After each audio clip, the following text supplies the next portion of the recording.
kan itti simmu fanne garuu jechu ajaa'ibee das zimje jechu qani zarge sarkisis godhattu sane namoota baay'ee waamtee goote naqamtetti garuu guyyaa san haada jechuudha qobee irraan jijjiir haada soo qobee irraan jijjiire akkamitti jaarsaa makiinaa bitti በጣም ነው ወላሂ በጣም ነገረመ ራኪኒ ኬኛ ባርከና ሉቦ ቤቴ ራኪኒ ኬኛ ቶኮፋ ሱራሰን ዳጌፈዱ ሉቦ ኢርለን እንቀየረማ ዱባርቲ ምናምን ሲቲን ቀየረምኔ ወላሂ ላፍሪ ካንኬ ትሌ ሲቲ ቀየረሙ ደንዳ ካኒን ቀየረምኔ ሃዳ ታንቴ ሲዴ ሰፊ ረቢ ካንኬ ቆፋ ዳጌፈዱ በዱ ታቴ ምቹ ታቴ በዲና ካንኬ kan hin barbaanne wallahi haadha tantee qofa sitti mana ammallee irra garagalee jireenya haadha teessanii jiraadha namni haadha qabdan haadha teessan yaaddadha haadha teessanii jiraadha ma dhiirri hoo amma inni galatoomi isin hin juubar hoo ati doote baganarraa doote jaabar ma alagaa dhaba dhiira yaadiyuutti wallahi ijoollee dhiira jechuun amma dhalaantu yoo abbaan manaa raadiyoo azaa abaatteet yoo ilmaan qabattee ilmaan guddifattee umrii guutuu takka takka yoo taate malee ilmaan sana wajjin dulloomti jechuudha. Inni guyyaa jaartiin isaa raaduu san guyyaa sadiitti sarguma san keessa laallata taajaa keessa takka takka yoo taate malee. Waa tokkicha warri mana kaa'ee maaf ishee bira deemaa warri jettan waan akkana kana dubbachuun barbaadu kan beeku kan kiitii namaa dubbachuun barbaadu isa dhayee jechuun barbaadu garuu dhugaa jirtuun dubbachaa jira ragaa ishee mana kaa'ee intala sana bira deemuun ragaa tokkoffaa lammaffaa immoo isarratti faraduun cubbuu asirratti faradamaa dubbiin sagalee waaqayyo kan beeku Yesuus Kiristoos beeka nuti jecha inni jedhu irratti hundoofnetti kan haasaa jirru. Malee irratti murteessaan jiru sattis adaraa keessan gifii sodaadha inna dubbattan Gawaaqa walaana shibbadhume abreena dubbadhume ammaanan jechuu barbaade dubbadhume dhageeffannaa amma mucaan kun jechuudha tilasi sababa isaadha kan isheen of ajjeefte jechuudha amma too mucaan kun karaa deemee yeroo sana karaa deemee ta'e jaallatti galmane isa jaallatti kanaan dura yeroo viidiyoo duukaa wal duukaa hojjechaa jiru turanii guyyaa lama moo sadi viidiyoo duukaa hojjettee isheenii akka inni nyaaratti hin tolle duukaa xinnooma tokko beettidha. Haa beettu maaliif akka bakka si du'anii namni tokko kan qoranaan jechaa jiru hambadaafitti nan bu'aa joosii kominaamin jettiini yeroo seeni viidiyoo sagalaan dhukkubaaf hojjette fa'aa inni koo yaadaan badeera inni iddoo biraatti rukutameera sammuunsaa.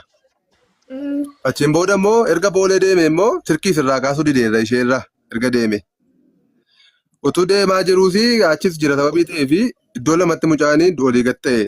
Manas ga'uudhaa fi sirkii sirraa kaasuu dadhabe achi jira see bukkee jira sababii ta'eef.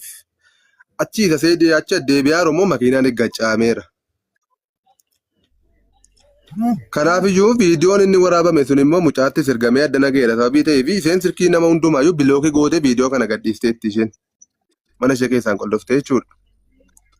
Isa kanaaf yoo maal jechuun barbaade otoo mucaan kun hin dhukkubsate yookaan immoo isatu waa ta'e isheen dirqama sababiin hin dhukkubsateef iyyuu isheen of ajjeefte turte durumaan iyyuu otoo manni waan tokko ta'e jechuudha inni balaama sanaan waa ta'e iyyuu hin jiraatu turte. Garuu inni isa seen akkas taate kana akkamittiin sirkiisa cufate sirkiisa dawwalamee nan cufaadha jedhan. Gaafa sirkiisa cufaa ta'u kana immoo Video warra kaanis gaafa sirkiisa dawwalan sirkiisa cufaadha. Sirkiisa cufaa ta'u kana innumtuu buluun qabu ture innumtuu suusee jaallata ta'e isheen garuu utuu inni waa ta'e of ajjeessi turte tumayyuu kana irratti duubaattee iyyuu. Garuu inni iyyuu buluun qabu ture akkamitti yoo nagayeetu isheen duuteetti taanaan amma isheen baay'een ishee jaalladhaan tiiktookii irratti hin beeka garuu baay'ee tokkoon ishee jaalladhaan amma yoo naannoo sana sammuun koo baay'ee natti bu'ee jira. Garuu inni jiraachuun qabu ture sila. Utuu ishee jaallata ta'e duufii qabanne of ajjeesuu qaba malee inni mataan isaayyuu. Intala sana hin gammachiise. Yeroo viidiyoo haasee maayide ayyoon saarii yoo leen of hin ajjeefatte an sammuu kana dhukkubsata. Yoo boon hin asiin of hin ajjeefatte sammuu kana dhukkubsata. Kanuma yoo haasoo maaltu geesse miidiyaa irratti jalqabata. Achi booda immoo kan makiinaatti bite kan makiinaatti bite mucaa kanadha rakkatte. Yoosimiti kan bitate makiinaas mana footoo kana kan guddiseesedha. Wanta hundumaa kanatti fide isadha. Ishee fide qabeenya hunda isaa karaa dura teessee caammaa namaa xaraddee halkan kana taa'aa bulti. Handuu kanan taphaddan ture saseerraas tuqan. Akan kana ta'a bulti guyyaa rafti mucaan kun siigalee jireenya see fooyyessuu jette. Reenga dafama viidiyoo tokko laaleen ture gaafa isheen faarfannaa tokko faarfattu achi as kottuu wajjin faarfanna jettee viidiyoo gaafa isheen gootee waamtu sa'aatis sokkaa jira jedhee harka isaa rukutate inni. Ilaaluu dandeessu. Sa'aatis sokkaa jira jedhee akkas akka jenna itti qofaltee madiiste mana keessatti manooriyaa isaanii keessatti. Qubatti agarsiiseetu akkas akka jedheetu kaameraa sirreeffachuu jammare. Yeroo baay'eedha kun kan inni mul'achaa jiru jechuudha isarratti. Argeen ture viidiyoo kan baay'ee emotional na godhe sirrii. Samuuna rukuteen gaafa sanatu tokkommoo wanti ni karaan koo irratti nacitee koomentii barreessuuf kennii isheen. Gaafa isheen miila makiinaa irra kaattee jaankoo irra fu'aa saddii jettee makiinaa ishee oofaa jirti jettee miila ishee bilaaspoortii irra kaatte gaafa isheen deemtu gadi buusimee hin dabbara minaamin jedheen siigalee inni yaadaan hin jiru. Amma kana gaafa seeni itti rakkattee mucaa kana nama guutee fuutee lafa namni jaalala isheedhaa sababa isheedhaan iyyuu amma kana iyyuu. Ana garee amma kaleessa akka namni biyyi lafaa guutummaan ta'a wali. Duuti kun otu garuu isarraa iyyuu bareeda ture baay'ee tokko bareeda ture wal qixxaachuun isaanii bareeda ture akkuma mana keessatti wal jaallatanii viidiyoodhaan haasa'an otuu hin taane inni mataan isaa iyyuu jiraachuun qabu ture hin turu ture jedha daqiiqaa kana gidduutti iyyuu jechuudha. Inni iyyuu mataan isaa iyyuu haati manaa isheen duraan iyyuu itti deebi'ee jedhu sun iyyuu lamma isaanii iyyuu gaafatamuu qabu seeraan kun murtaa'aa beekamaadha. Nama kana hin jedhu. Ani akkuma hin jedhe Dubbadhee bu'uun barbaada waan takka jechuudha. Namoonni fooloo guddaa qaban maamaa jettee yeroo waan irra dibaa wayii nyaattu namoonni ollaa ishee ta'an namoonni guddoo wayii hin jiru jechuudha. Namoonni naannoo isheen jirtu kan galan yoo jiraatan gara sana deemanii informationii isaanirraa argachuu informationii gahaa kan ta'e isaanirraa argachuu hin danda'ama jechuudha.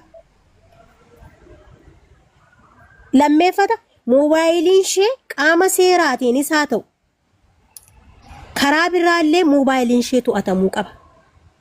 Eenyutu gara isheetti viidiyoo erge maalimmoo akka isaan haasa'an sa'aatii kamitti immoo akka isaan haasa'an maaltu ta'e maaltu abdii ishee kutachiise isa kana immoo kan beekamuu qabu moobaayilii ishee irraati jechuudha. Nuti asumarraa yoo jennee haasofne mucaa kanaaf waan tokko ta'uu hin danda'u. Namoonni miidiyaa guddaa qaban isaan bira geeffame maatiin isheen itti dhiyaattee duukaa nyaata nyaattutu jira. Kan yeroo baay'ee liivii irrattis argeera. Jaartii yeroo waan baay'ee hiixattee kennituufis argeera. Otoo isaanii dhaqamee wantoota jiran isaanirraa adda baafatame oo.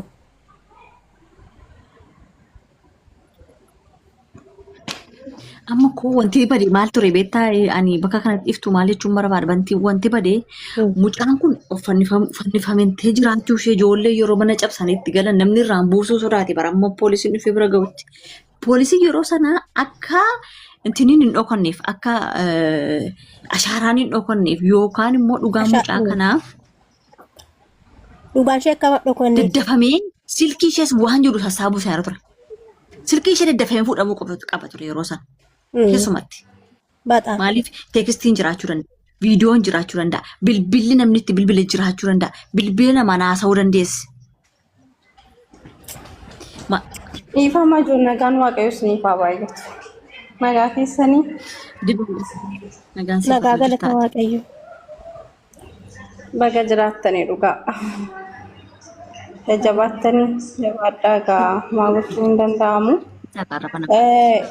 Yaada iftu nama laatti tokko irratti dhugaa dubbachuuf maatii ishee